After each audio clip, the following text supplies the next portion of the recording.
The EOS 1500D is a great first step into the world of DSLR photography. It's packed full of wonderful features that will help you capture a really great photo. Now, if you haven't already seen it, make sure to check out the first video in our series where I talked through some of the more basic features of the camera. In this video, I'm going to take you through some of the more advanced features to really help you get the most out of your new camera. So let's get started. Okay, so what is AV mode? AV mode controls our depth of field and our aperture in the photo. Now I'm going to do a really quick little demonstration for you to see how we can control how much in the frame is actually in focus. The first thing we need to do is move the mode dial around to AV mode.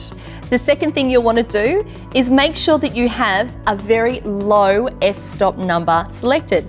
At the moment the camera is set on f25, which is great for focusing on everything throughout the scene, but what we want to do is have a very shallow depth of field, maybe for portraits or something that we want to blur the background. I'm going to use my mode dial at the top here to simply select a much lower number. 5.6 will be perfect. I'm going to do this demonstration in live view, so I'm just going to press this button here to turn on my live view mode. Now, as you can see here, I've got three things that are slowly moving away from the camera. What I'm going to do is focus on the first item here at our very low f-stop number that we selected. And I'm going to take a quick photo. And what you'll notice is that the first one is nice and sharp, the second slowly getting softer, and the third one will be quite soft. So this is signifying that we have a very shallow depth of field. Now, if we want to do the same experiment in reverse, I actually want all of the items to be in focus. What we're going to do is select a greater f-stop number. So again, just moving my top dial here, I can see it's moving up 11, 14, 16. I'm going to go up to f18 and see if we can get them all in focus. Great. So you can see now, simply by changing the aperture or the AV mode, we've been able to take two very different photos. One would be good for landscapes, whereas the other would be perfect for portraits. Okay, so that's AV mode. Really simple, right? So let's move on to TV. What is TV mode? TV mode controls the amount of motion that we can capture in the photo. By changing the shutter speed, we can either freeze the action or we can have a slower shutter speed, which will capture lots more motion. I'm going to demonstrate that by using one of my handy little spinners. So in this experiment, we're going to use two different shutter speeds. I'm going to select a faster shutter speed where I hope to really freeze the action. And then I'm going to take a second shot with a much slower shutter speed, maybe down to 1/30th of a second, and see how much of that motion we can capture within the frame.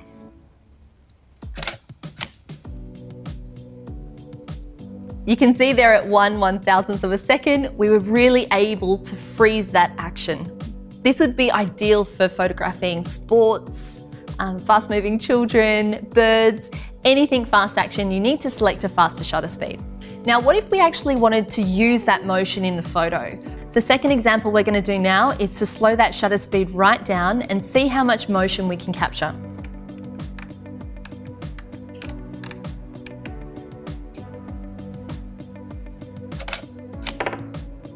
At the faster shutter speed, we were really able to freeze that spinner in action. Whereas the slower shutter speed, we were able to capture all of that wonderful motion throughout the frame. So the quick way to adjust your shutter speed, simply put the camera into TV mode and use this dial at the top here to select your desired shutter speed. So how do you change your AF selection points? It's very, very simple.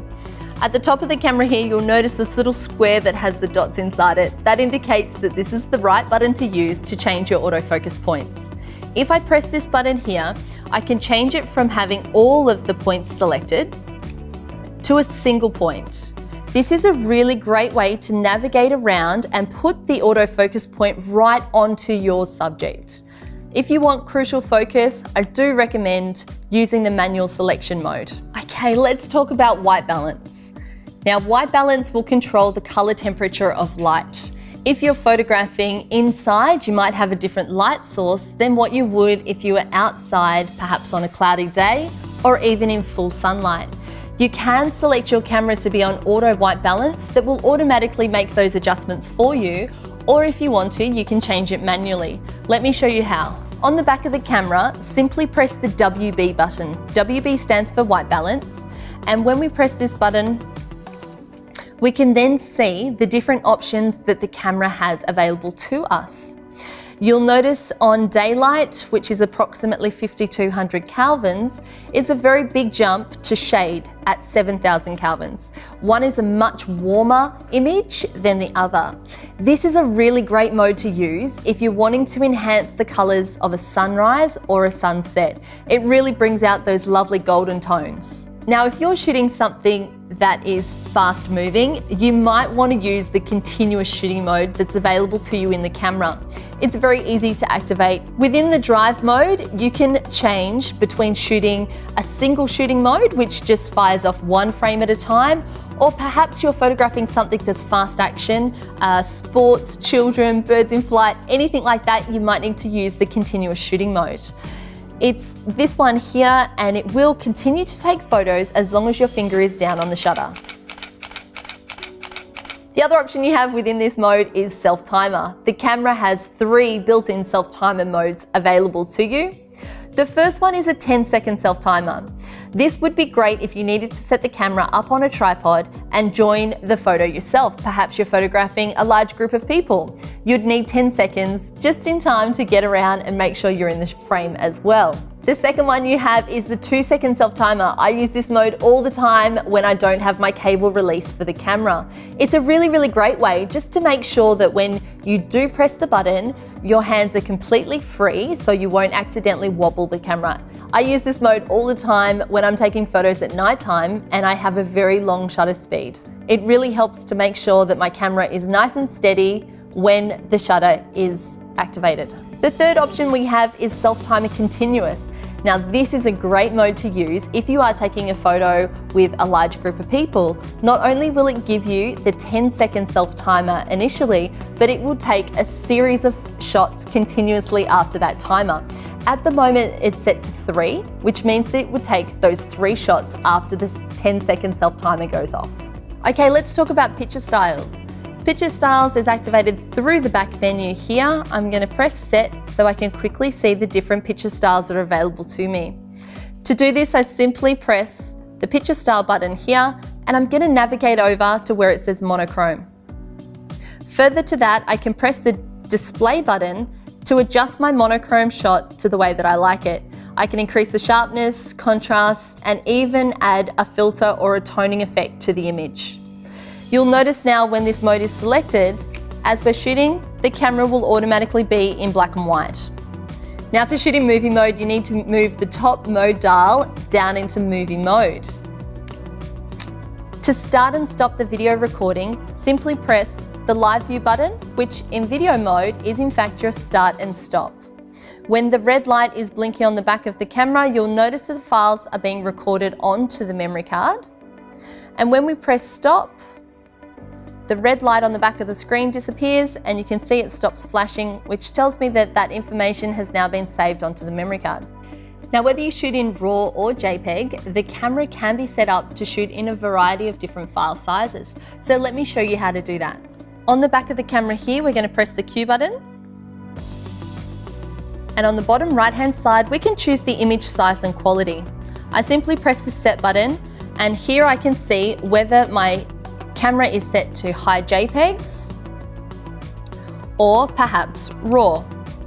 You can also set the camera to record in both RAW and large JPEG, which will take up the most amount of memory, but gives you the versatility of having both of those options. A quick explanation of RAW versus JPEG. Consider JPEG to be a compressed image of the shot. So if you've made those adjustments with your white balance and your picture styles that we spoke about before, you need to make sure that your camera is set to JPEG in order to have those values saved on your image. A RAW file is a completely uncompressed image.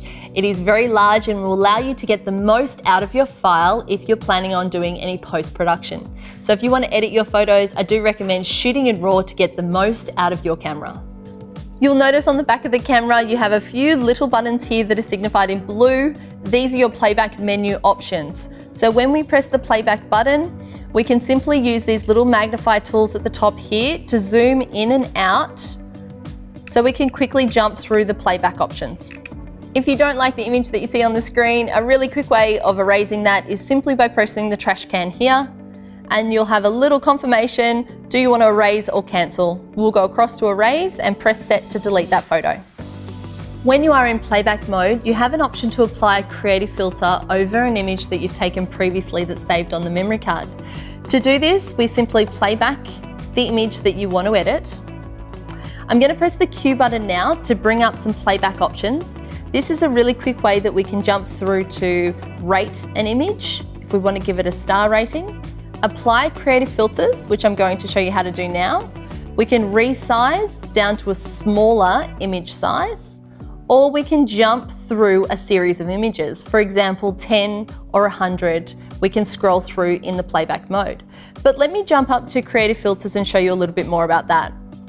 In creative filters, we have different options that we can apply to this particular image. For example, grainy black and white, it will save a new image after we apply this effect. A soft focus, fisheye, toy camera, or miniature mode. So for this example, I'm going to select toy camera. When I press set, you can see there that the filter has been applied over to the image that I've taken. If I press set one more time, it asks me, would I like to save a new file? I'm going to press OK, and I'll now have two images saved of that photo. The first one will be the original, and the second one will be with my creative filter applied to it. You can then go along and apply the same creative filter to a variety of different images. When shooting in manual mode, you now have control over both the shutter speed and the aperture. To control the shutter speed, we simply use this dial at the top here. But if we want to change our aperture, we need to hold down the AV button on the back of the camera and then use the same control dial to control the aperture. You can see there that the little yellow arrows are jumping from one mode to the other to let you know which one you can change by using the top mode dial. If you're not too sure what shutter speed or aperture would be suitable for your shot, why don't you try taking a few photos with the creative auto mode that's built into this camera. On the top of the mode dial here, simply move it around to CA, which stands for creative auto. On the back of the screen, you'll notice that you have different options to control the ambience in the shot. These range from standard settings to vivid, soft, warm, intense, cool, bright, dark, and monochrome. By changing these, you can really change the look and feel of your image. The other very easy thing to change in creative auto mode is whether you want the background to be nice and blurred or whether you want it to be sharp. Simply by moving this scale here, you'll notice to the right-hand side, it will make everything sharp, and to the left-hand side, you can help to blur your background. This is a nice, easy way to introduce you into shutter speeds and apertures. Another really quick and easy way to help you get the most out of this camera is to use one of the camera's built-in mode dials. For example, if you're taking photos of people, you might like to set it around to portrait mode. As you can see, portrait mode is really great for making sure those backgrounds are nice and soft. Landscape mode gives you a wide depth of field to make sure that everything is nice and sharp and in focus. You have close-up mode here, which is great for photographing small items like a flower or something with great detail. And sports mode, which is perfect for shooting in continuous mode, so your high-speed action shots. You also have a food mode here, which makes all the food look nice and vibrant and fresh, increasing the saturation on your shots. And night portraits, a great way to take photos of people at nighttime. As you can see, the 1500D really is packed full of features to help you get the most out of your photography. So I hope this video has helped you get to know your new camera a little bit better, and I really hope that you enjoy your photography.